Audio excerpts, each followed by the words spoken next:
What is going on, guys? Today I bring you round 5 of Open the Famalicão. This round I got paired up against a really strong national master from Portugal, Paulo Pinho, rated 2162. And yeah, I had pretty much a full day to prepare for my opponent, and I was very happy to see that I had the black pieces because my opponent from the games that I've seen online, a lot of them, he always plays the Catalan.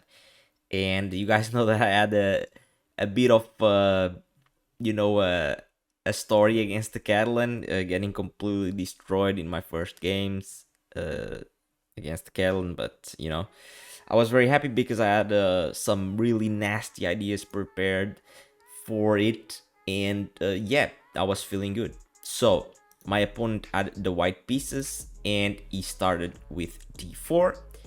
I went d5, knight f3. Here I was already like, okay, maybe he's trying to move or to trick me or something like that, not playing c4 straight away, but I was like, okay, I'm still gonna follow what I normally do. So I go e6, c4, and now a6. This move that I was studying a lot for these summer tournaments.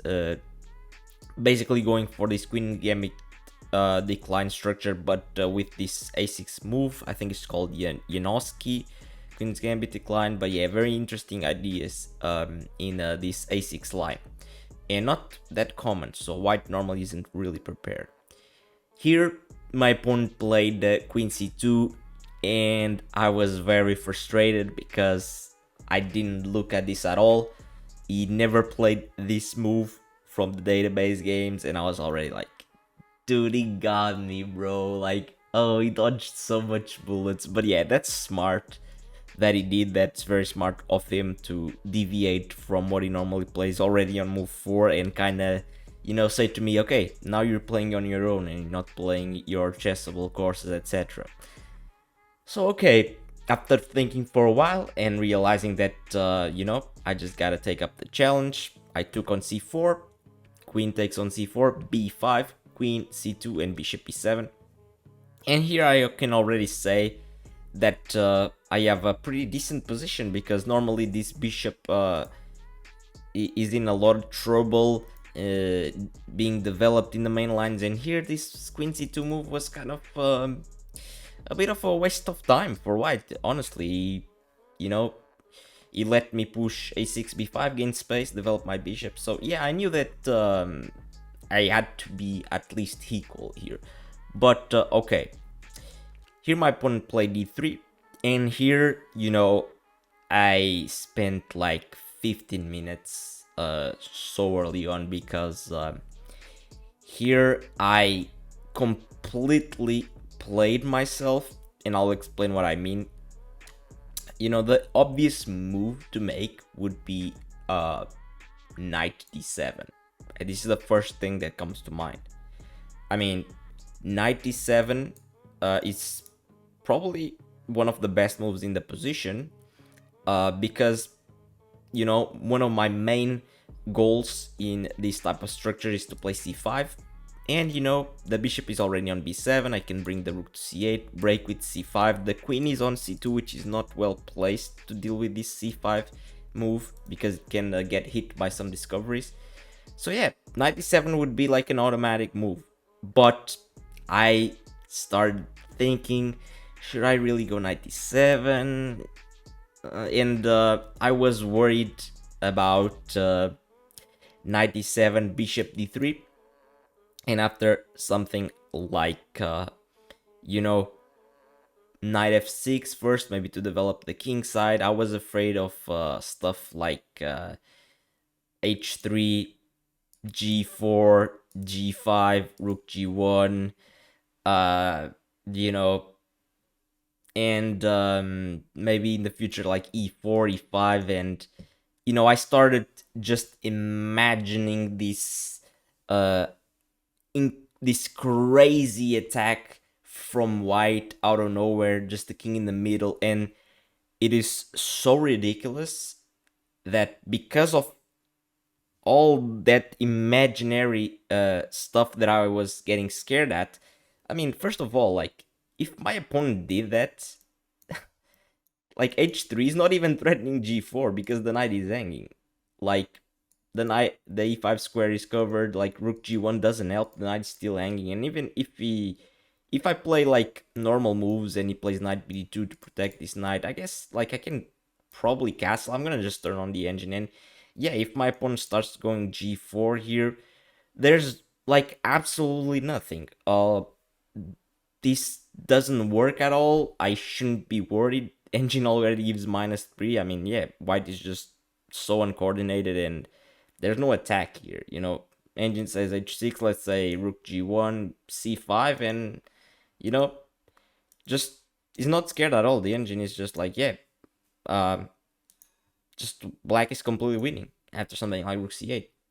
So I got completely scared for no reason about this, and I ended up playing knight c6, which is an horrible positional mistake that I knew that I shouldn't play, but I was so scared of the immediate bishop d3 that I somehow convinced myself that I was gonna play knight c6 to stop the immediate bishop d3, and I thought, oh my god, I'm so clever, because now he has to waste a tempo on a3, and after knight f6, I'm already more developed than him, and I should be fine.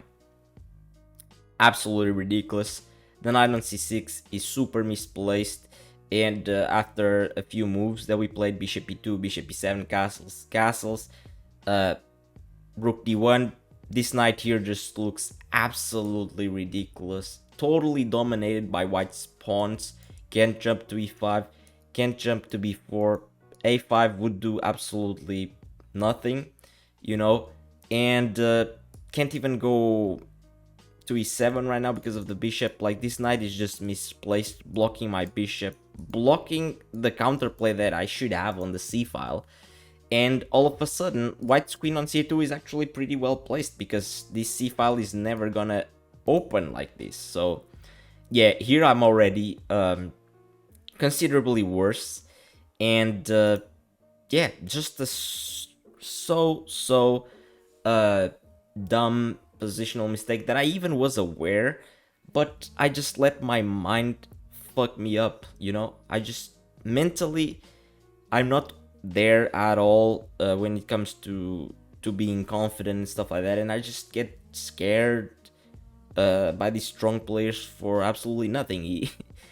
It's crazy, but I'm trying my best to work on it, because it gets to a point where, I mean, this is just ridiculous. Like, I'm never gonna compete against this caliber of players playing like this. I mean, this is just ridiculous. But okay, enough ranting. Let's see what happened in the game, because it was quite still a long game. So yeah, rook d1 was played. I played b4, just trying to create something, trying to stir up some complications. My opponent played knight bd2 here. I played rook c8, and yeah, my opponent just plays knight c4. Here I play knight d5. I was really just trying to maneuver my pieces, because I already feel so cramped, and yeah, it's kind of difficult already to suggest a move for black, because the pieces are not where they should be, especially the knight on c6. It's just blocking my position.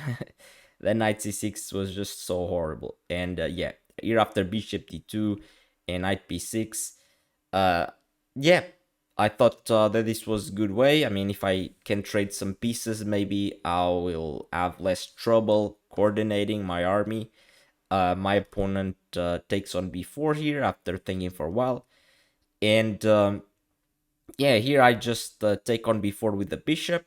We trade bishops, and here, you know, uh, it might look dangerous, because my opponent has queen b3 here, and yeah, now there's this attack on my knight on b4, and if I move my knight, let's say to to d5 here, for example, my opponent can play like knight a5, and I'm very screwed. But I had the plan in calculation to go queen e7, and I thought, okay, this everything is good, everything is sort of defended for the moment. And yeah, I thought that the worst had gone by, and I was starting to get some play of my own with ideas of maybe c5 in the future, although not quite right now because the knight would be hanging. But okay, queen e7, and I missed this move. This move this move was very annoying to deal with. Rook a5. I would say that we were both kind of getting low on the clock by move 18 already. We probably had both, I would say, a bit less than 30 minutes, if I'm not mistaken. But yeah, for sure, 30 minutes or less. And here my opponent is threatening rook c5, blocking. Let's say I do a random move like king h8, rook c5, and now this knight is hanging, and it's not so easy to just deal with this because any knight d5s here can be met with knight a5, and yeah, there's trouble. And I sort of panicked. I couldn't come up with a decent move. I just didn't know how to block the threat of rook c5. And yeah, I just ended up playing rook fd8 after a while of not coming up with anything. Rook c5 as expected, and here I just played knight d5, and my opponent finds the correct move, knight a5, and after bishop a8 we get bishop takes on a6, and at this point in the game I knew that I was losing. It's not hard to see. I'm down material, and positionally speaking I'm busted as well, like my pieces are so bad. But I was like, okay, I know that I'm completely losing. There's no point in playing sort of slow chess. So I'm just gonna throw my pieces at my opponent, try to create some tactical chances, complicate the position as much as I can, and maybe I will be able to get something out of it. I have nothing to lose now. Yeah, after this my opponent played queen a3, and I get to play knight d7 attacking the rook, and after rook c1 I play queen f6, and I was starting to smell some blood because this king side is very weak. There's only this knight defending the king. My knight on d5 can jump at some point. This knight may also jump at some point to f6 and then e4. This bishop might be the winning piece. And okay, this queen is misplaced, and I have chances. I guess I have practical chances. Also, my opponent was getting really low on the clock. My opponent plays bishop e2. I play c5, and I thought, oh my god, I'm a genius. My point was that if white took on c5, I would take on b2, and I thought, okay, my rook is super active, attacking the bishop, and all of a sudden, I'm getting dynamic chances. The computer says that I'm completely busted after knight d4 says like +6, so yeah, this was pretty much a bluff. White should take on c5, but I guess, yeah, my opponent was getting below 5 minutes. I still had like probably like 10 or 8 minutes. I had a slight time advantage compared to him for sure, but here my opponent got a little bit scared of my rook landing on b2, and he played rook d2, which is not good, and now I trade on d4. He takes with the knight, and I play knight e5, and all of a sudden, like, my knights are jumping, and everything can happen. I was starting to get very excited. Even my body language was like, let's go. I mean, come on, I can feel it.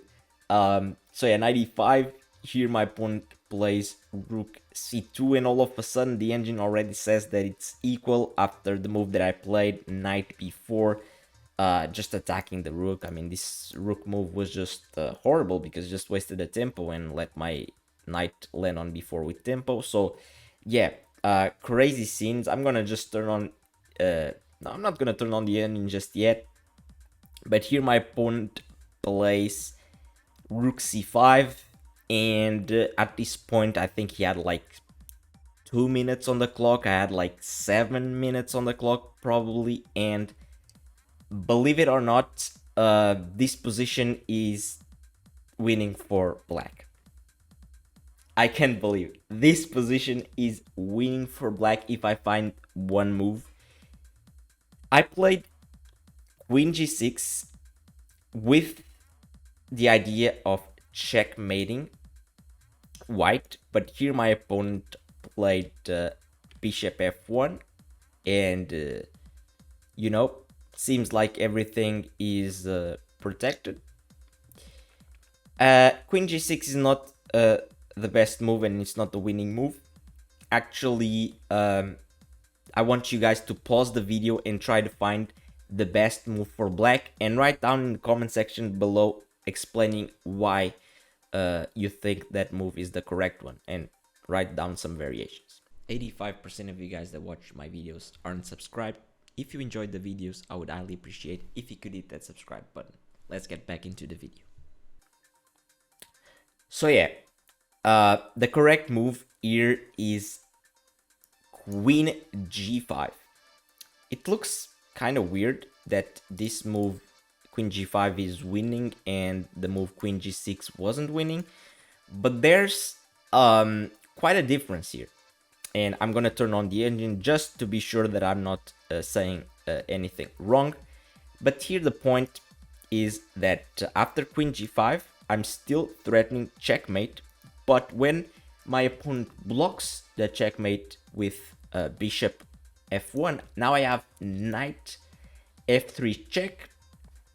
My opponent probably should take the knight, and now I take the rook, which was unprotected. Very important. Now I'm up an exchange, and there's still a lot of threats in the position. Something like bishop f3 might be in the air, rooks are looking at each other, queen c1 might be very unpleasant to deal with, etc. So yeah, this is crazy position, and here the engine says -3. But the problem with what I played, queen g6, is that now I'm only threatening, after bishop f1, I'm only threatening to take on g2, and I'm not threatening the rook. So there's no discovered check. But the crazy thing is that apparently in this position here, after queen g6, the move for white to stay in the game, to literally be equal, is f3. Okay, this is the correct move for white. Actually, bishop f1 is losing, and there's only one move that wins and gives -6 to black. It's a crazy one as well. And yeah, I mean, if you guys want to pause the video and try to find it, go ahead, pause it now. But yeah, here I am winning if I find the brilliant rook takes d4 sacrifice with similar ideas. I just took the knight, I'm threatening to take the rook, and if my opponent takes with the rook, knight f3 check, my opponent can't take the knight because of the king and the queen staring at each other, and after the only move, king h1, here I just take the rook. And yeah, I mean, actually no, I don't even take the rook. I play queen b1, and it's gonna be checkmate. Like literally checkmate in 4 moves. That is crazy. I don't even take the rook. If I took the rook, I would still be winning, but it wouldn't be as clean. But here just queen b1, and it's made in 4 moves. Basically white has to sacrifice everything. And yeah, if my opponent takes with the pawn, just knight f3, check, and yeah, I mean, If my opponent goes king h1, I have the same idea of queen b1. And the only other move is to just take with the queen, and this would be, of course, winning for me. So yeah, I mean, crazy chess going on. I totally missed this, and yeah, it feels kind of sad because um although I think it's hard to see it in the context of a game, in the context of like just practicing puzzles, this would be actually a pretty easy puzzle. It's just like removing the defender of the f3 square, and there's pieces that are on forking square. So yeah, even though I still had more time than him when I was making these moves, I was just playing on his clock. I was just super nervous, and I was just trying to flag him almost. Yeah, here I played knight d3. I saw that I was attacking this rook, gaining another tempo, and my knights were super well placed, and I just thought that, dude, my position is awesome. But yeah, here my opponent actually is completely winning if he finds the move that he played in the game. And yeah, knight c6. And when I saw this move, I was like, I mean, okay, it's no big deal. I mean, I thought, okay, I just take on c6. And if my opponent just takes on c6, I take with the bishop, and yeah, everything is fine. It's not fine at all. I should have thought for a bit longer, although this is already losing. The problem is that after knight takes on c6, here my opponent strikes with bishop takes on d3, and now I'm just losing a piece. This intermediate move, bishop takes on d3, just destroys me. Because now I have to move my queen, and after I move my queen, I move to f6. My opponent just takes my knight on c6, and yeah, at the end, this, if I took the knight, this, I would just be down a piece and a pawn. But yeah, other alternatives actually don't work at all, because my opponent is also threatening, if I take the rook, for example, which Engine says it's the best move, I would get forked with 97 check. So yeah, the reason that the queen g6 move wasn't good was this motive of forking the queen and the king. So yeah, there's not much I can do. If I go bishop takes on c6, knight takes on c6, and there's still the same problem. So yeah, we got this position in the game, and after knight takes on c6, I played rook takes on b2, and yeah, my opponent just played rook c2 back, and yeah, there's not much I can do, honestly. I tried rook takes on c2, rook takes on c2, and I tried bishop takes on c6, rook takes on c6, and h5, queen c3 here. I mean, rook takes on d3 is not even a trick. Maybe it is a trick. If my opponent goes queen takes on f6, I win by checkmate. But of course, my opponent is not gonna do that. He just took the rook, and after queen a1 check, queen f1, and here I resigned. Very unfortunate game, but it is what it is. Okay, this was the video. Kind of a hard video to make. I mean, this was an absolutely tragedy of a game, but we move on, and yeah, thank you for watching, guys, and I'll see you next episode. Bye bye.